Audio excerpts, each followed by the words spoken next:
आप सभी को मेरा नमस्कार। स्वागत है आप सभी का आपके अपने चैनल में जिसका नाम है न्यू अपडेट। जैसा कि आप सभी जानते हैं कि CM Yogi Adityanath ji digital India का सपना लेकर हर फील्ड पे वर्क कर रहे हैं, चाहे वो युवाओं को लेकर हो, कर्मचारियों को लेकर हो, गांव को लेकर हो, शहर को लेकर हो, हर जगह ध्यान दे रहे हैं। अभी सीएम योगी आदित्यनाथ जी ने प्रेस वार्ता की और पत्रकारों से बात की और उसमें बताया कि किस तरह अब हम गाँव पे विकास करने जा रहे हैं। गांव के कर्मचारियों को लेकर, गांव के विकास को लेकर उन्होंने बात की और कई बड़े आदेश भी दिए। और साथ ही उन्होंने कहा है कि हम अगली प्रेस वार्ता में ये बताएंगे कि किस तरह काम होगा। पूरी चीज़ें इसमें आगे आपको मिलने वाली है। इस चैनल पे सीएम जी किस तरह कार्य करने वाले हैं, क्या क्या कार्य करने वाले हैं, पूरी चीज़ें मैं डिटेल से आपको दिखाती रहूँगी, बताती रहूँगी। तो प्लीज़ चैनल से जुड़े रहा कीजिए। चलिए शुरू करते हैं आज का वीडियो और दिखाते हैं कि कैसे सीएम योगी आदित्यनाथ जी ने कर दिया है बहुत बड़ा आदेश। और 75 जनपदों में भी केवल हमारे पास 350 तहसीलें हैं, 825 विकास खंड हैं, 8000 न्याय पंचायतें हैं। जिन 8000 न्याय पंचायतों के लिए हम इस एंटरप्रेन्योर्स की, इस बेहतरीन डिजिटल एंटरप्रेन्योर की स्कीम को आगे बढ़ाना चाहते हैं। लेकिन इसके बाद यह स्कीम 57,700 ग्राम पंचायतों तक पहुंचनी है। हमारा ग्राम पंचायत ग्राम सचिवालय का मॉडल है, वो पूरे देश के अंदर एक मॉडल के रूप में नीति आयोग ने स्वीकार किया। गांव के अंदर पहली बार सरपंच की प्रक्रिया से लेकर के आज प्रधान के चुनाव की प्रणाली लागू होने के बाद पहली बार ग्राम प्रधान को और लेखपाल को अपना कार्यालय मिल पाया है ग्राम सचिवालय के माध्यम से। हमारा ग्राम सचिवालय एक कमरे का नहीं है, 4 से लेकर 6 कमरे हैं वहाँ पे। उनकी अपनी डिजिटल लाइब्रेरी है वहाँ पे। उनके पास वहाँ पर गांव में ही गांव का व्यक्ति अपना आय प्रमाण पत्र, निवास प्रमाण पत्र, जन्म मृत्यु के प्रमाण पत्र, जाति प्रमाण पत्र, ये सब गांव के अंदर ही प्राप्त कर सकता। अब उसको ब्लॉक जिले का दौरा नहीं करना, वहाँ जाने की वो नहीं उठानी है, उसको कष्ट नहीं उठाना है। अब गांव में ही सारी सुविधाएं उसको मिलेंगी। हर ग्राम पंचायत में हम लोगों ने इसके लिए पंचायत सहायक की तैनाती कर रखी है। जैसे सरकार भी पैसा देती है, लेकिन साथ साथ हर सर्टिफिकेट में भी उसको पैसा प्राप्त होता है। हमारा मॉडल ऐसा होना चाहिए जो व्यक्ति को आत्मनिर्भर बनाए, वह गवर्नमेंट पे उसकी निर्भरता न्यूनतम रहे। हम हर चीज को रेवड़ी संस्कृति से बांटने की बजाय अगर हम आत्मनिर्भरता की तरफ उसको बढ़ाएंगे तो एक सस्टेनेबल मॉडल होगा। उस सस्टेनेबल मॉडल को आगे बढ़ाने की दिशा में हमें कार्य करना है। और मुझे लगता है सबसे बड़ा चैलेंज एक last mile digital connectivity, broadband की सुविधा हम लोग उस न्याय पंचायत स्तर तक पहुंचाने के लिए कार्य करना है। क्योंकि अभी भी हमारे पास ग्रामीण क्षेत्र में लगभग 7,000 ग्राम पंचायतें हमारी भारत नेट से जुड़ी हुई हैं और कुछ अन्य प्राइवेट ऑपरेटर को भी हम इसके साथ जोड़ें तो मेरा मानना है कि ये बहुत ज़्यादा नहीं है, 10,000 तक बामुश्किल होगी। लेकिन ये चैलेंज है हमारे सामने कि 8,000 न्याय पंचायतों तक इस फैसिलिटी हम दे दें। अगर हम 8,000 तक पहुंच गए तो हमारे लिए फिर ग्राम पंचायत तक पहुंचना आसान होगा, क्योंकि सब एक दूसरे के साथ जुड़े हुए हैं और बहुत साइंटिफिक मॉडल है यहाँ की न्याय पंचायत का भी। हम उसके साथ जोड़ करके इस कार्यक्रम को आगे बढ़ा सकते हैं। ग्राम पंचायत में ब्रॉडबैंड की सुविधा देने का मतलब ग्राम पंचायत को भी एक स्मार्ट विलेज के रूप में डेवलप करने का कार्य, स्मार्ट विलेज बन सकता है।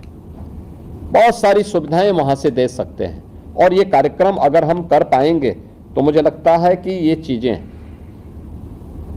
50% महिलाएं जरूर हों, ये हम सबकी चिंता है। और ये चीज़ें अगर हम करेंगे, उनके ट्रेनिंग के कार्यक्रम हो। आज हमने एक औपचारिक उद्घाटन किया, लेकिन जिस दिन सिलेक्शन के साथ उन लोगों को व्यवस्थित रूप से आगे बढ़ाएंगे। मैं मानता हूं कि यूपी ट्रांसफॉर्मेशन कमीशन आपके साथ मिलकर आप काम कर रहे हैं, तो स्वाभाविक रूप से वीसी सखी की तर्ज पर उनके अपने यूनिफॉर्म हो, उनका अपनी एक पहचान हो, उनके पास अपने इक्विपमेंट हों, उनको एक आत्मनिर्भरता के लक्ष्य के साथ कैसे हम प्रारंभ में उनको मार्जिन मनी की सपोर्ट के लिए खड़े हो सके। हमने वीसी सखी को दिया, प्रारंभिक 4 से 6 महीने तक दिया कोविड कालखंड में, उसके बाद सब आत्मनिर्भर होकर के काम कर रही हैं। बैंक की हमारी समस्या का समाधान, अब गांव में हमारे पास कोई ये बोलने नहीं आता कि साहब बैंक हमारे गांव में दीजिए, क्योंकि वीसी सखी उसके पास मौजूद है। आज कोई हमारे पास ये नहीं बोलता है कि साहब मैं फलाने कार्यालय में गया, उसने मुझसे घूस मांगी है, मेरा पैसा, मेरे पेंशन का पैसा या हमारे किसी अन्य उसका पैसा है, क्योंकि उसे मालूम है कि हमने इसको डीबीटी के साथ जोड़ा है या डिजिटल पेमेंट के साथ जोड़ा है, तो उसमें कोई गुंजाइश नहीं बचती है। और मुझे लगता है कि प्रधानमंत्री जी के डिजिटल इंडिया के कार्यक्रम को, उनके संकल्प को आगे बढ़ाने की एक महत्वपूर्ण कड़ी है। इसकी सफलता प्रधानमंत्री जी के डिजिटल इंडिया, विकसित भारत, आत्मनिर्भर भारत की उस संकल्पना को आगे बढ़ाता है और उन संकल्पों की पूर्ति करने में निर्णायक भूमिका का निर्वहन करेगा। ये बहुत अच्छी स्कीम है। मेरा मानना है कि गांव का प्रोडक्ट, कहीं भी वह व्यक्ति इस स्कीम के लागू होने के बाद वह अपने प्रोडक्ट के लिए भी गांव में उस प्रकार का अपना एक यानी फैसिलिटी उपलब्ध करा सकता है और गांव के माध्यम से ऑनलाइन उसका सेल भी करने की सामर्थ्य रख सकता है। ये एक अच्छी शुरुआत है। इसको सफलतापूर्वक आगे बढ़ाने की प्रक्रिया के साथ हमें जुड़ना होगा। मैं इस पूरे कार्यक्रम के लिए हिंदुजा ग्रुप को और ख़ास तौर पर श्री अशोक हिंदुजा जी को और उनकी पूरी टीम को मैं हृदय से धन्यवाद दूंगा और विश्वास करूंगा कि ये सारी एक्सरसाइज पूरी हो जाए तो जब विधिवत सिलेक्शन के बाद, ट्रेनिंग के बाद हम उन लोगों से मिलेंगे तो वह एक नया मॉडल होगा। हमने इससे जुड़ा हुआ एक मॉडल सीएम फेलोज का दिया है और सीएम फेलोज भी हम उसके साथ देख सकते हैं कैसे काम करते हैं। हमारी सिलेक्शन की प्रक्रिया, यहाँ पर यूपी के अंदर जो हमारे एडवाइजर थे उनकी अध्यक्षता में एक कमेटी बनी थी, श्री केवी राजू जी जो वर्तमान में नीति आयोग के मेंबर भी हैं।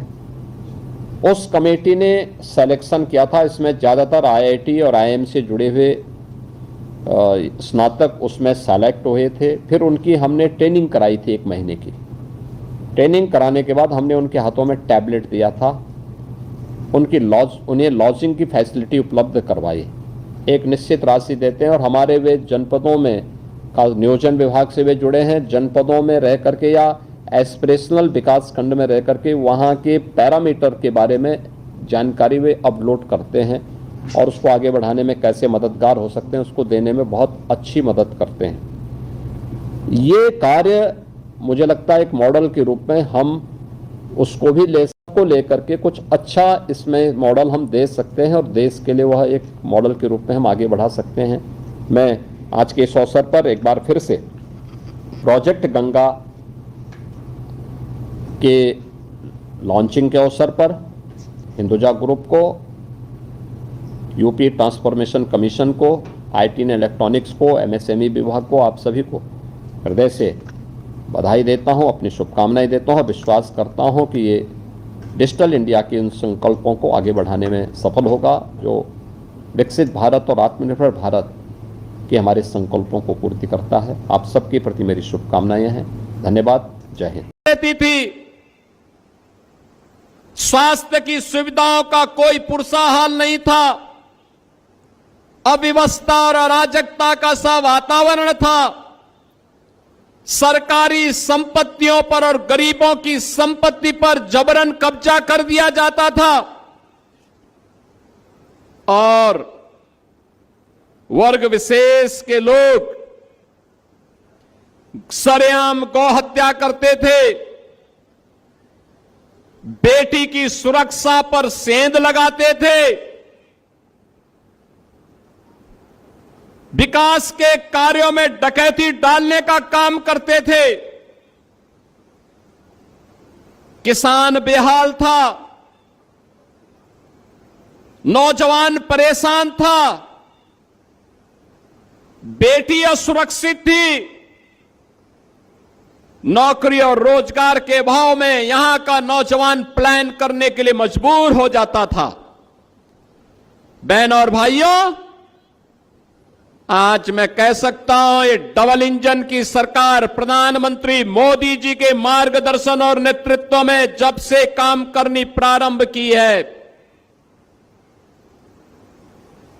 तब से आपने देखा होगा महाराजगंज में भी परिवर्तन देखने को मिला है। इंसेफ्लाइटिस समाप्त,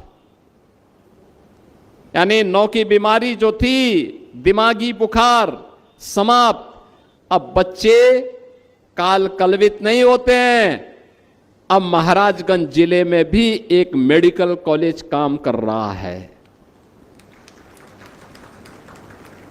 गोरखपुर और महाराजगंज के बीच में जोड़ने के लिए हम तरसते थे कि 2 लेन की सड़क ही हो जाती तो हम भी आसानी से नौतनवा पहुंच जाते, फरेंदा पहुंच जाते,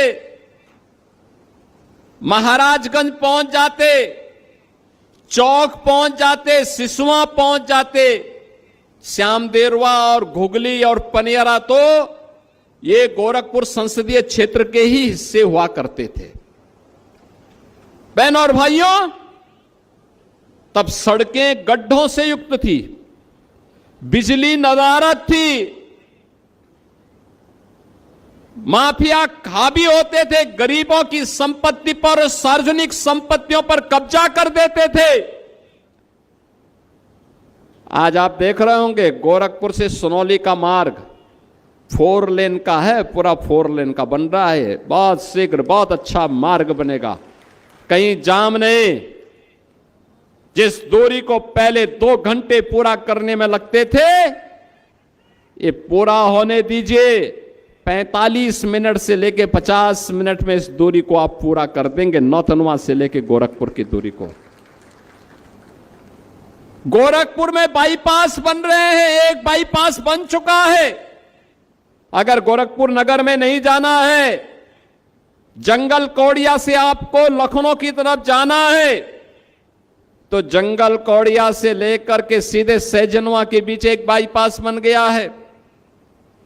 अगर आपको कुशीनगर की तरफ जाना है, जंगल कौड़िया से कुशीनगर की तरफ जाने के लिए एक नया बाईपास का निर्माण युद्ध स्तर पर चल रहा है। ठूठी पहाड़ी से लेकर के महाराजगंज जिला मुख्यालय की सड़क तो इतनी खराब थी